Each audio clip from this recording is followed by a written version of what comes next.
नमस्कार दोस्तों। कोविड-19 के चलते आपकी पढ़ाई काफ़ी समय तक बाधित रही और सभी विद्यार्थियों को बेसब्री से इंतज़ार था कि हमारा जो संशोधित पाठ्यक्रम है वो कब आएगा।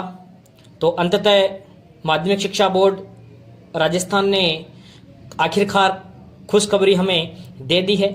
आपका सिलेबस जारी कर दिया गया है और आपके सिलेबस से आपको रूबरू करवाने के लिए मैं गोविंद मारवाल आपके अपने YouTube channel physics bye Govind Marwal पर हार्दिक स्वागत करता हूं। तो दोस्तों, मैं चर्चा करूंगा फिजिक्स के पाठ्यक्रम को लेकर कि बोर्ड परीक्षा 2021 में जो भौतिक विज्ञान विषय हैं, फिजिक्स सब्जेक्ट का क्या क्या पाठ्यक्रम हटाया गया है और क्या क्या पाठ्यक्रम आपके सब्जेक्ट में रखा गया है। तो दोस्तों, बिना देरी किए स्टार्ट करते हैं। तो सबसे पहले हम बात करें तो आपकी बुक में फिजिक्स में 17 चैप्टर है टोटल। आपकी बुक में टोटल 17 चैप्टर है। इसमें से आपकी बुक का जो पहला चैप्टर है वो आपको कंप्लीट पढ़ना है। आपकी बुक का फर्स्ट चैप्टर आपको कंप्लीट तैयार करना है। फर्स्ट चैप्टर में से कोई सिलेबस, कोई टॉपिक लैप्स नहीं किया गया है। पहला चैप्टर आपको कंप्लीटली पढ़ना है। फिर अगर हम बात करें चैप्टर नंबर 2 की, गाउस का नियम और इसके अनुप्रयोग, तो जो सेकंड चैप्टर है दोस्तों, सेकंड चैप्टर में से आपका केवल एक टॉपिक हटाया गया है। ये वाला जो टॉपिक है, एक समान आवेशित गोलीय कोश के कारण विद्युत क्षेत्र की तीव्रता का जो टॉपिक है, ये एक टॉपिक हटाया गया है। बाकी दूसरा चैप्टर आपको कंप्लीट तैयार करना है। आगे अगर हम चर्चा करें चैप्टर नंबर 3 को लेकर, जो थर्ड जो चैप्टर है उसमें से विभव और विभवांतर की परिभाषा और साथ ही साथ ये एक डेरिवेशन है समान आवेशित गोलीय कोश, या आपको मिलेगा बेटा किताब में लिखा हुआ चालक गोला। समान आवेशित गोलीय कोश या चालक गोले के कारण विभव का जो व्यंजक है ये आपको नहीं पढ़ना है। ये आपके सिलेबस में से हटा दिया गया है। तो इसमें से तो केवल एक टॉपिक हटाया, इसमें से 2 टॉपिक हटा दिए छोटे छोटे, विभव विभवांतर की परिभाषा और दूसरा ये जो टॉपिक था आवेशित गोलीय कोश या चालक गोले के कारण विभव, ये 2 टॉपिक आपके हटा दिए गए हैं। आगे हम चर्चा करें चैप्टर नंबर 4 में, तो चैप्टर नंबर 4 में आपको समांतर प्लेट संधारित्र की धारिता जब भिन्न भिन्न मोटाई के भिन्न भिन्न पराविद्युत पदार्थ भरे हो, बेटा एक सिंगल डेरिवेशन है, ये केवल एक ही डेरिवेशन हटाई गई है आपके चौथे चैप्टर में से, कि जब समांतर प्लेट संधारित्र की प्लेटों के मध्य भिन्न भिन्न मोटाई और भिन्न भिन्न पराविद्युत पदार्थ की पट्टिकाएं रखी हो। केवल एक टॉपिक हटाया है, बाकी आपको चौथा चैप्टर कंप्लीट तैयार करना है। इसके बाद अगर हम बात करें विद्युत धारा वाले चैप्टर में, तो देखिए इसमें से ओम का नियम हटा दिया गया है, प्रतिरोध आपका हटा दिया गया है, प्रतिरोधकता और प्रतिरोध पर ताप का प्रभाव हटा दिया गया है, कार्बन प्रतिरोध हटा दिया गया है, वर्ण कोड हटा दिया गया है, प्रतिरोधों का श्रेणी क्रम समांतर क्रम हटा दिया गया है और विद्युत शक्ति हटा दी गई है।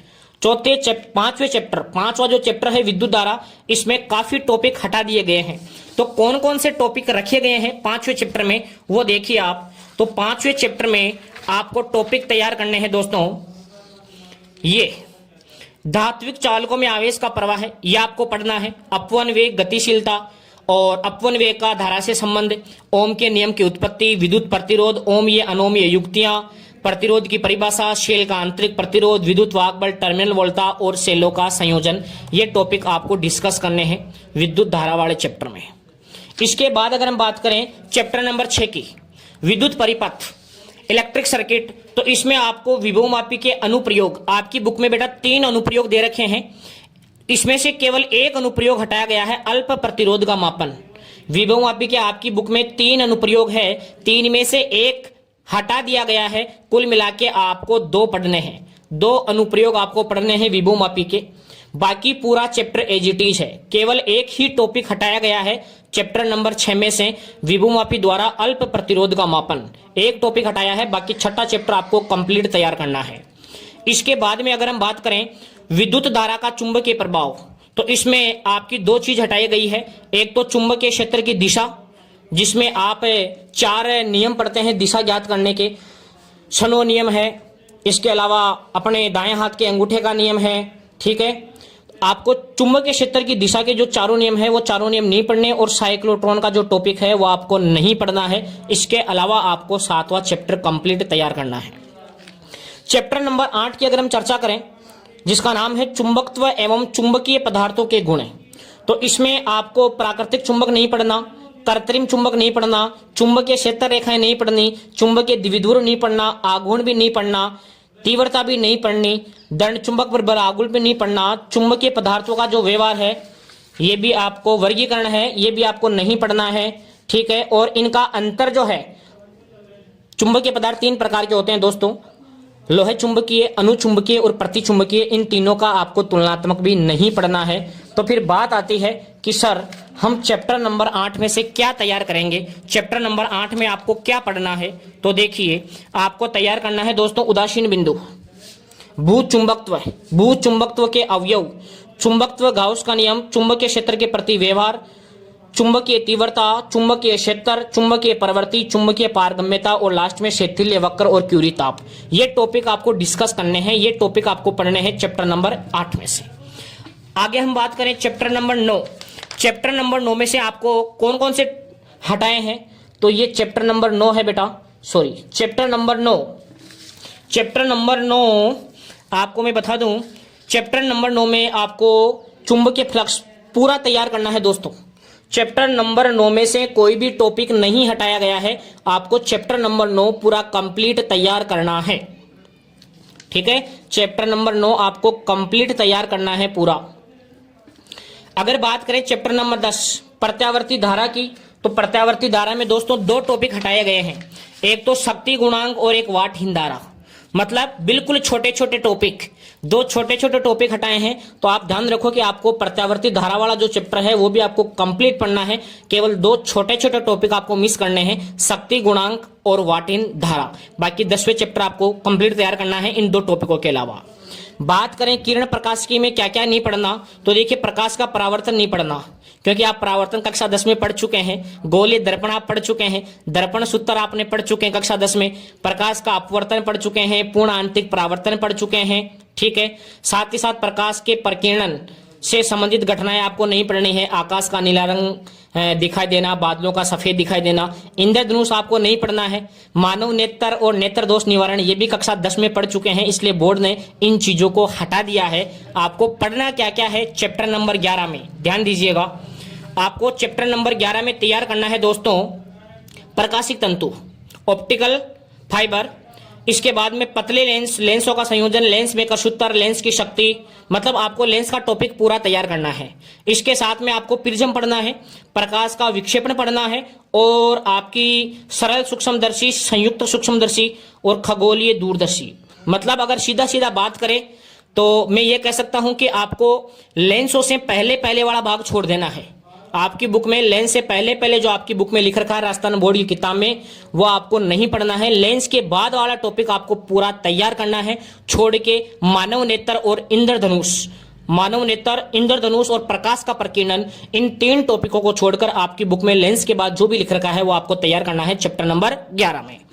इसके बाद अगर हम डिस्कस करें चैप्टर नंबर 12 में आपको क्या नहीं पढ़ना है, तो पहले देखिए आपको चैप्टर नंबर 12 में अध्रुवित ध्रुवित प्रकाश नहीं पढ़ना है, ध्रुवण तल और कंपल तल नहीं पढ़ना है, समतल ध्रुवित प्रकाश आपको नहीं पढ़ना है, और ये समतल ध्रुवित प्राप्त करने की जो विधियां हैं इसमें परावर्तन, बूस्टर प्रकीर्णन द्वारा, द्विवीय अपवर्तन, निकोल प्रिज्म, द्विविवनता द्वारा, पोलेराइड, इनके उपयोग, ये सब आपको नहीं पढ़ने हैं। मेलस का नियम भी आपको नहीं पढ़ना है।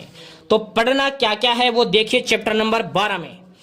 प्रकाश की प्रकृति पढ़नी है, हाइजेन का तरंग सिद्धांत, तरंगागर पढ़ना है, व्यतिकरण आपको कंप्लीट तैयार करना है। इसके बाद में आपको ध्वनि, मतलब विवर्तन की घटना आपको पढ़नी है, और ध्वनि और प्रकाश के विवर्तन की तुलना और एकल झिल्ली के कारण फ्रानों पर विवर्तन की जो घटना है वो आपको तैयार करनी है चैप्टर नंबर 12 में। और साथ ही साथ चैप्टर नंबर 12 में आपको तैयार करना है दोस्तों सूक्ष्मदर्शी और दूरदर्शी की विभेदन क्षमता, ठीक है।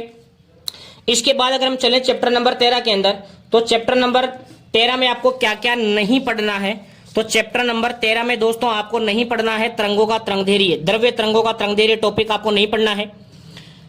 इसके बाद में विभिन्न तरंगों से संबंध द्रव्य तरंग आपको नहीं पढ़ना है, डेविसन जर्मर प्रयोग और इसका निष्कर्ष आपको नहीं पढ़ना है, और हाइजेन बर्का अनिश्चितता का सिद्धांत आपको नहीं पढ़ना है।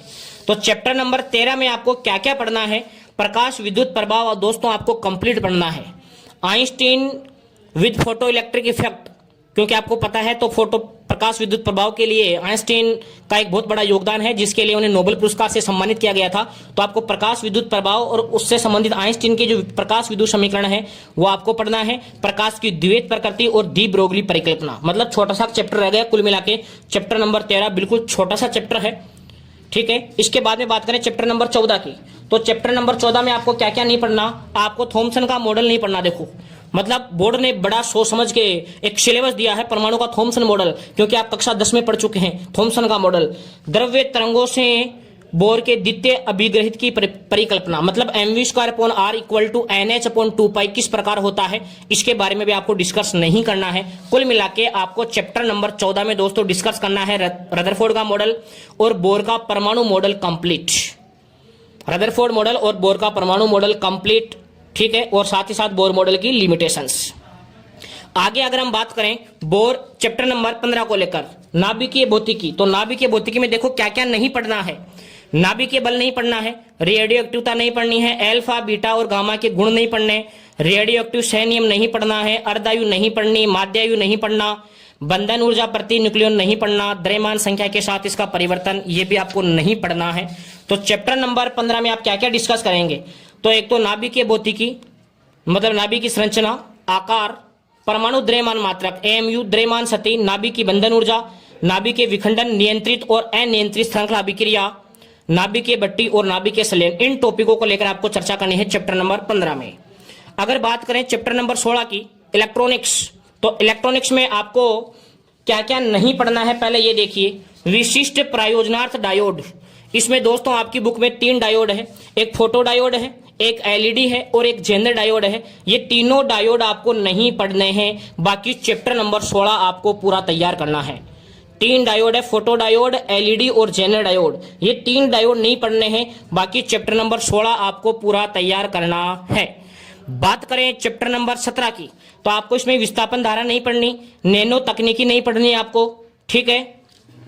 पढ़ना क्या है चैप्टर नंबर 17 में, मैक्सवेल के समीकरण पढ़ने हैं, विद्युत चुंबकीय तरंगों के गुण पढ़ने हैं, विद्युत चुंबकीय स्पेक्ट्रम पढ़ना है, और विद्युत चुंबकीय तरंगों के संचरण में आपको भू तरंग संचरण, आकाश तरंग संचरण और व्योम तरंग संचरण, मतलब तीनों विधियां आपको पढ़नी है, ठीक है। 3 दे रखी है, तीनों पढ़नी है।